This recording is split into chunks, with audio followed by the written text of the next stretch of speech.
Thank you, Kenny, for the awesome welcome. Thank you so much for your inspiration, everybody. I adore all the beautiful music, all the beautiful poems, all that passion.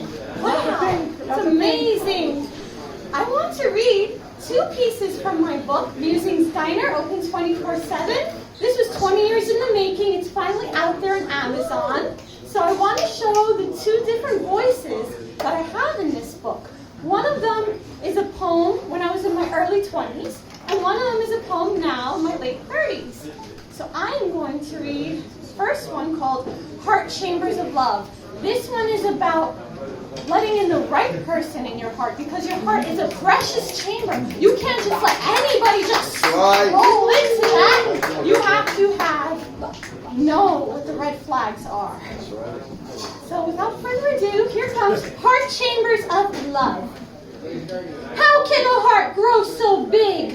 I have let wrongdoers inside, taking the form of scoundrel pigs. Each chamber is overflowing with an infinite capacity for love.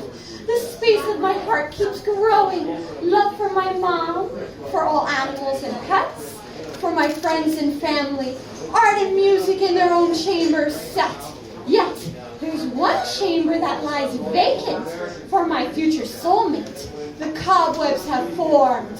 After every heartbreak storm, imposters have tried to nestle inside, only to abandon it as they hide in the ghastly shadows of the sorrow. They broke my heart yesterday, today, but not tomorrow. Some stayed in that chamber for 3 months, others almost 3 years.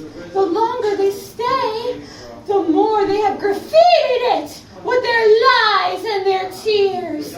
Each time my heart needs to do a system restore, to freshen it up once more, to remove that stench that imposter has left before me, you. I have now installed vigilant security cameras to ensure no one else breaks into my soulmate chamber. Years ago, I had lax security guarding the sacred space. The soulmate chamber's palace will no longer make haste to swing the heart gates open unless he knows the code and reveals himself to be my twin flame. Then he will be bestowed to be knighted king of the chamber of my heart palace here, as I live crowned the queen in his heart's stratosphere. Remember, before you let your soulmate in, make sure your security guards are on call. Make sure they're doing their job in there. It's very important in there. So, thank you. So my next piece, this one goes back to the inner child and childhood. I love lots of whimsical items, and butterflies to me represent a lot of things. They represent change, metamorphosis, and this is the journey of my art love since I was 3 years old until now. So this is the pencil butterfly. What is that fluttering sound in the sky?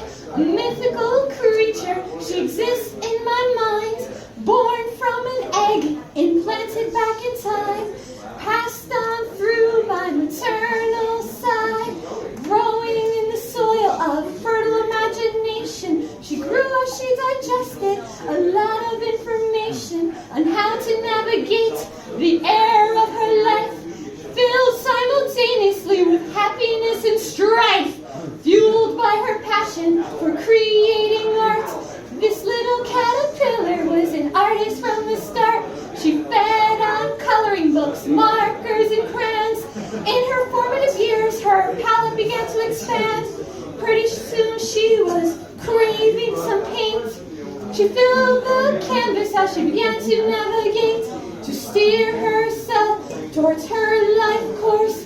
Circumstances around her showed her no remorse. Bullied for being the odd one out, she started to fill herself with doubt. She knew her only way out was to build a cocoon, to escape the emotional toil monsoon.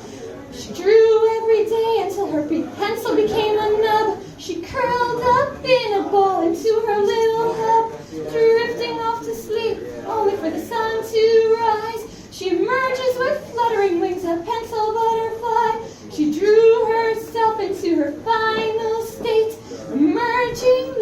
an emotional earthquake. She flies around the crevices of my mind.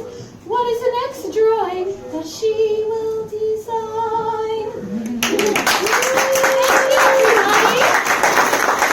So don't forget to let your butterfly out, whether she's a pencil butterfly, a musical butterfly, a cooking butterfly, a teaching butterfly. Remember, we all have butterflies inside us.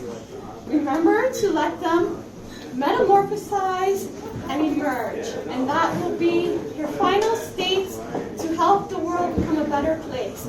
Everybody, you can follow me on Instagram at Art by Deborah Camp. That's where I post all my murals, all my poetry, and all my musings. And right now, I have my art at the Woodhaven Library on display. So you can see it live in person. It'll be up until April 22nd. Thank you so much, Kenny, for having me there.